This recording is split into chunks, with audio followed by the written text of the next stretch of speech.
Hi guys, I promised you some softball and baseball specific recovery mobilization coming off the season and getting ready to go into our next season. And so we're going to go through these body part by body part. And today we're going to talk about your upper trap. So let's remember where it is and what it does. My upper trap runs from the base of my skull to the top of my shoulder to the middle of my shoulder blade. It's the muscle that helps stabilize my head and side bends and elevates my shoulders. What's most important though is you need to understand that the upper trap helps is a big helper muscle. So when I lift my shoulder, when I do any kind of upper body activity, if my rotator cuff gets tired, if my scapular stabilizers get tired, if my hip muscle gets tired, or there's not good coordination between hip and shoulder blade, my upper trap's going to help. My upper trap also helps me when it gets hard to breathe. So if I'm sprinting, if anytime I'm out of breath and you're really, upper trap helps elevate your rib cage so that you can breathe better. Upper trap is also a huge location of stress. So if your body is stressed because of the length of the game, if your mind is stressed because I'm pitching and this is a big inning, if I'm generally stressed or I'm over fatigued, that upper trap is going to try to help as much as it can. And we absolutely do not want it to help because it keeps us from being biomechanically efficient. So because its job is to elevate our shoulders, when it gets short and tight, it elevates my shoulders and puts me in a restricted position here. That limits really good, efficient arm slot for the throw, and that limits really good head posture and really good head mobility that I need to catch, throw, pitch, and hit. So let's look at how that works. I want, when I lift my shoulder, when I pull back to throw, I want that ball on socket to rotate and glide to put me into a good slot. When I get into that good shoulder slot, what happens is I put my pec on stretch, I put my belly on stretch, I put my hips on stretch, and when I put that big rubber band on stretch in a really good position, bam, I have really good velocity and I have really good throwing power. When my upper trap tries to help too much, it's going to put me into a lousy slot. And so when I'm in this slot, my rotator cuff does all the work and I can't get to pec, oblique, hip flexor, and glute to help with the throw. So now I'm looking at a higher potential for rotator cuff tear, labral tear, elevated first rib, which can cause numbness and tingling in your fingers. It can cause neck pain, it can cause headaches, and it certainly causes early onset fatigue with all of those activities. So that arm slot is really, really important. And we want to make sure that we're getting there clean and that upper trap is not trying to help. The reason it kicks in to try to help is our brain's job is to conserve energy, okay? Above all, it's going to make sure that you can keep going and going and going and going with that activity. So if I have a muscle that gets fatigued, my brain says, okay, I have a choice. I can either expend more energy to keep it strong, or I can make that muscle short and tight, and then I don't have to work as hard to stabilize it in that position. That endurance piece, that brain trying to conserve energy is the biggest problem with that upper trap, because I'm throwing, I'm pitching, I'm loading to bat. My shoulders do a lot of work during softball and baseball season.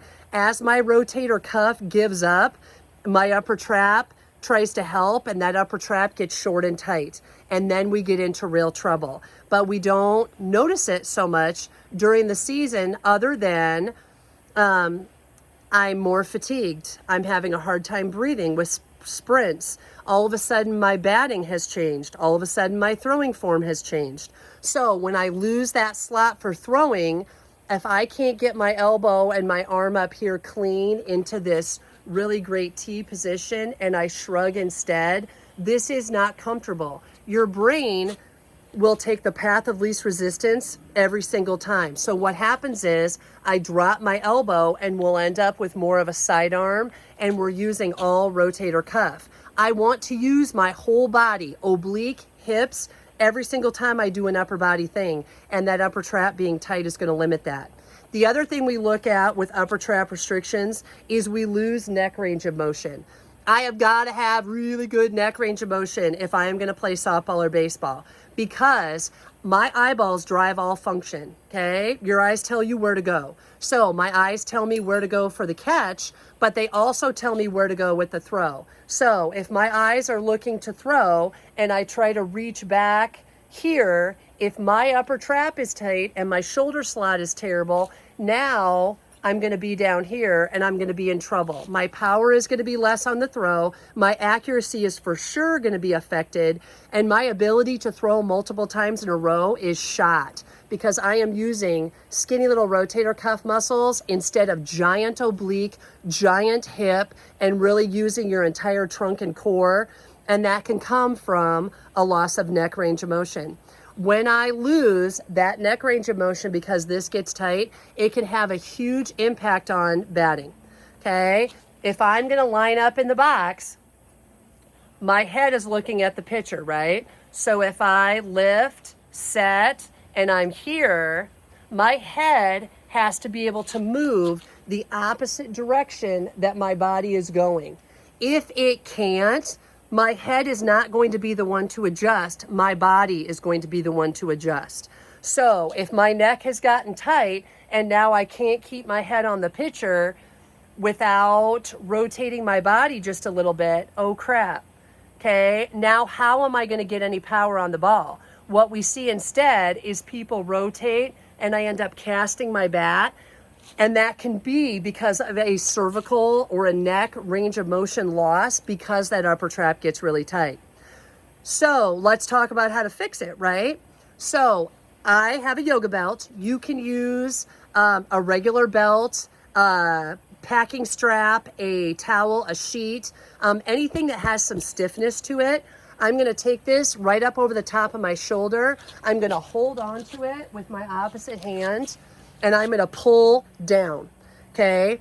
I'm going to pull down, tuck my chin, and tip to the side, and come back up, and tip to the side, and come back up. I can feel that pull all the way from my ear to my shoulder. Upper trap is a big, thick muscle. I need to make sure that if we get a little body weight into it, it's going to stretch out faster. The other thing we need to make sure we do is we get our head tucked back here so that we're stretching in a better position. I get a better stretch with my chin tucked and tipping than I do with it out here and tipping. Okay, so I'm going to tuck, tip, come back up, tuck, tip, come back up. If you end up with numbness and tingling in your fingers while we're doing that, most likely you have an elevated first rib. So when I shrug because my rotator cuff gets tired, what can happen when I overuse that upper trap is my neck stabilizers will pull my first rib up.